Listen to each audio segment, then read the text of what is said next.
Olá pessoal, tudo bem? Eu sou o professor Jordi, professor de Física do ESAG, e nós vamos falar agora um pouquinho sobre a Física para o Enem 2015.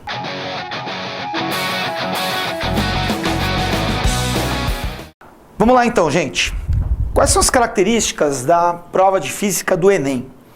Então, tem uma característica muito marcante, que é você ter questões dentro da medida do possível, contextualizadas, ou seja, são questões que vão, sempre que possível, procurar puxar para alguma coisa prática do dia a dia, colocar algum contexto, não só a matéria crua, né, mas alguma coisa que esteja relacionada com alguma aplicação do cotidiano.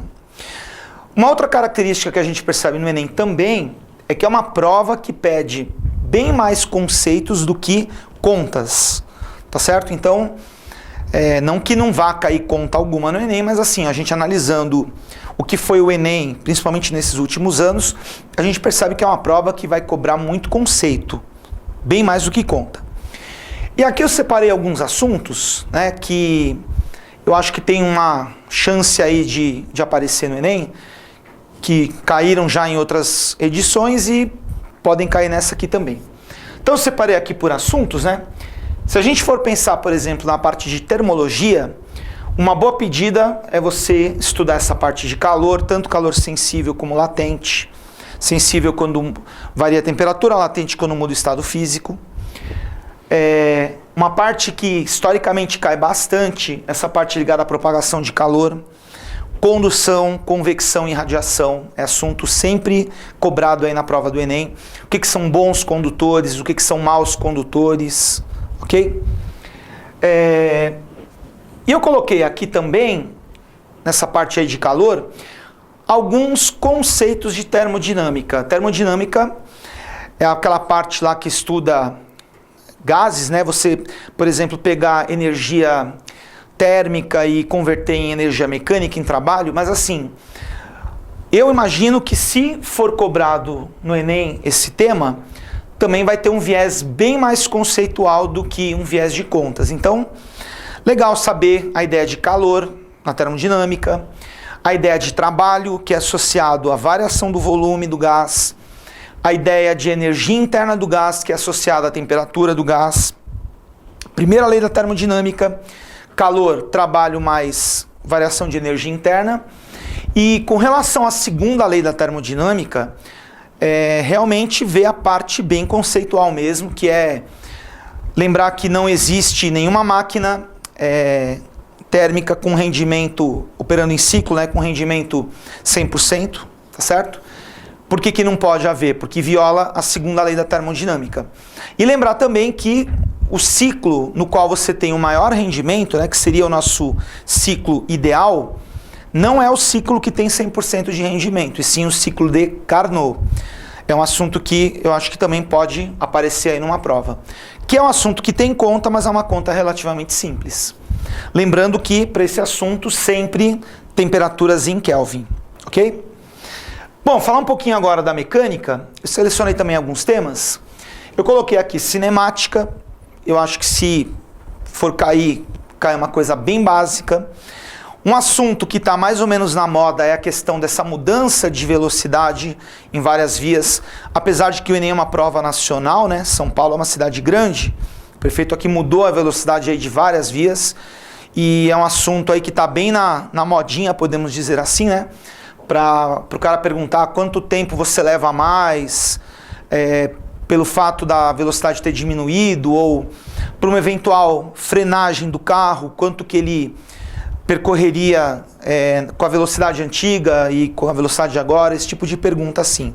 Mas eu acho que se cair, uma coisa bem básica, e também tendendo para o conceitual, né, como ano passado mesmo caiu aquela questão famosa da Mônica, tacando o coelhinho lá no Cebolinha, né, falando sobre aceleração tangencial. Essa parte conceitual, né, do que é tangencial, aceleração centrípeta, também é bom dar uma olhadinha. Bom, energia, historicamente, é o tema que mais apareceu no Enem, né? Houve uma época que a prova do Enem era praticamente só energia e potência. Hoje já não é assim mais, mas ainda continua sendo um assunto bem relevante. Então, transformações de energia, principalmente, uma parte aí que está ligada aí um pouco à geografia, né? A parte de usina hidrelétrica, de usina termoelétrica, de usina nuclear. Você saber aí as principais transformações de energia e aí é mais a parte que a geografia estuda, né? Saber os prós e contras de cada uma. São questões aí que tem bastante cara aí de aparecer. Potência, que também é um assunto que historicamente sempre caiu muito no Enem. Lembrar que potência é uma grandeza que mede a rapidez com que você varia energia. Energia sobre tempo, e portanto energia é potência vezes tempo. A parte de fluidos é uma parte também importante, conceitos aí básicos de pressão, de densidade, princípio de Pascal, que é aquele probleminha da prensa hidráulica, lei de Stevin, que trabalha com a pressão nos pontos de um líquido em equilíbrio, e a parte do Arquimedes, que é a parte do empuxo, também tem bom potencial aí para cair no Enem. E além de fluidos, eu coloquei aqui um pouquinho de estática, eventualmente alavancas, né, que são aplicações aí de conceitos que a gente usa na estática. Momento de uma força, como já caiu algumas vezes, né, aqueles probleminhas lá, que você tinha uma porta, prendia a porta e queria saber se a porta ia girar para um lado, ia girar para o outro, esse tipo de coisa assim. Forças, coloquei aqui também, né? Tem uma ideia básica aí das interações que a gente tem. Forças de campo, forças de contato. Mais conceitual também do que propriamente que envolva muita conta. E também coloquei um pouquinho de gravitação, também na mesma pegada, sem ficar falando muito de conta, e sim mais parte conceitual. De repente, uma pergunta aí sobre leis de Kepler, ou até uma coisa relacionada aí com geocentrismo, heliocentrismo, que nem se está para incluir muito como gravitação, né, mas está meio vinculado aí. Bom, indo para o assunto eletricidade. Então aqui a gente tem potência elétrica, que se bobear de eletricidade é o assunto que até hoje mais apareceu. Então lembrando o conceito até que a gente tinha falado antes, né? Potência, energia sobre tempo, então energia é potência vezes tempo. E dentro dessa ideia de potência elétrica, trabalhar com contas de luz, né? Como é que você calcula aí a sua conta de luz, né? O consumo dos equipamentos que estão ligados, multiplicando a potência de cada aparelho vezes o tempo que ele está ligado, e depois que você calcula a energia, você vê quanto custa aí a unidade de energia, né? Que pode ser aí o joule, mas comumente aqui é o quilowatt-hora. Porque o joule é uma unidade muito pequenininha, né? Para o consumo de energia elétrica, se nossa conta viesse em joule, ia ser um número gigante. Chuveiro elétrico, que também é um assunto aí tradicional. Lembra, cuidado, gente, quanto menor a resistência, o que vai acontecer? Maior a potência. Então tem muita gente que troca aí, acha que quanto maior a resistência, mais esquenta. Só que você tem que lembrar que como a tensão é constante, potência é inversamente proporcional à resistência. Então, na posição inverno, que é o que esquenta mais, a resistência é pequenininha. E na posição verão, que é a que esquenta menos, o valor da resistência é grande.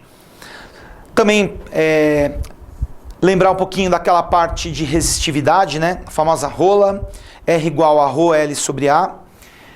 E aqui eu coloquei também circuitos com lâmpadas, que tem também a ver com esse assunto, né? Sempre que se perguntar qual lâmpada brilha mais, se bem que está ficando bem desatualizado, né? Porque agora, antes eram as lâmpadas incandescentes, né? Que a gente fazia aqui, passou para fluorescente econômica e agora já está trocando para LED, né? Mas mesmo assim, qual lâmpada brilha mais? O que tem a ver? Potência, tá? Qual chuveiro esquenta mais? O que tem a ver? Potência. E eu coloquei aqui um assunto que nunca, não me lembro de ter aparecido aí no Enem, mas eu acho que está numa hora boa de aparecer dentro desse viés nosso aqui de questões contextualizadas e mais conceito do que conta, eventualmente, uma questão de magnetismo. No ano passado caiu indução eletromagnética, que é um assunto difícil. Não sei se eles vão continuar com a mesmo padrão aí para esse ano, tá? Bom, seguindo aqui, pessoal. Ótica também é um assunto que cai bastante no Enem, então revisar conceitos básicos, né? O que são os princípios da ótica geométrica, conceito de reflexão, de refração, leis da reflexão, leis da refração, muitos exemplos aí práticos, por exemplo, de reflexão total, fibra ótica, que mais? A gente tem aí miragens, você tem, por exemplo, também arco-íris, várias coisas aí do dia a dia que são explicadas aí pela reflexão total. Lentes, espelhos esféricos, é uma pedida boa também.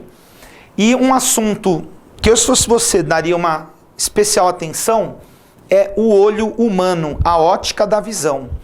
Porque, gente, a ótica da visão, ela tá encaixando direitinho aqui na ideia de questões contextualizadas e mais conceito do que conta. Então, saber correção, o que é a miopia, correção da miopia, o que é a hipermetropia, correção da hipermetropia e assim por diante. E, finalmente, a parte aí de ondulatória, eu coloquei aqui também, né, alguns conceitos básicos, né, os elementos que caracterizam uma onda, né, amplitude, comprimento de onda, velocidade. Lembrar que velocidade da onda depende do meio, frequência depende da fonte. Saber diferenciar a onda mecânica e eletromagnética, longitudinal e transversal. Uma coisa que tem caído, principalmente nos 2 últimos anos do Enem, muitas questões envolvendo fenômenos ondulatórios. E assim, na pegada que a gente colocou aqui, sem entrar em muito mérito de conta, mas você saber descrever o fenômeno. Então, um observador passa um carro por ele e à medida que o carro se afasta, ele escuta um som mais grave. O fenômeno físico que está ligado a isso, qual é? No caso, efeito Doppler. Então, você saber caracterizar o fenômeno, ok? E acústica também é um assunto muito bom aí para o Enem. As qualidades sonoras, né? A altura, o timbre e a intensidade. Um tipo de gráfico que eu acho que tem uma ótima chance de cair é aquele gráfico que relaciona o nível sonoro em decibéis com a frequência. Então, aquelas perguntas, dá o gráfico de 2 pessoas e quer saber a partir de qual frequência uma ouve melhor que a outra e vice-versa. Então, para essa pergunta, ouve melhor quem precisa de menos decibéis para uma frequência específica, tá? E eu coloquei aqui pêndulos, né, que está na parte aí de oscilações, que acaba sendo agregada aí pelas ondas, né?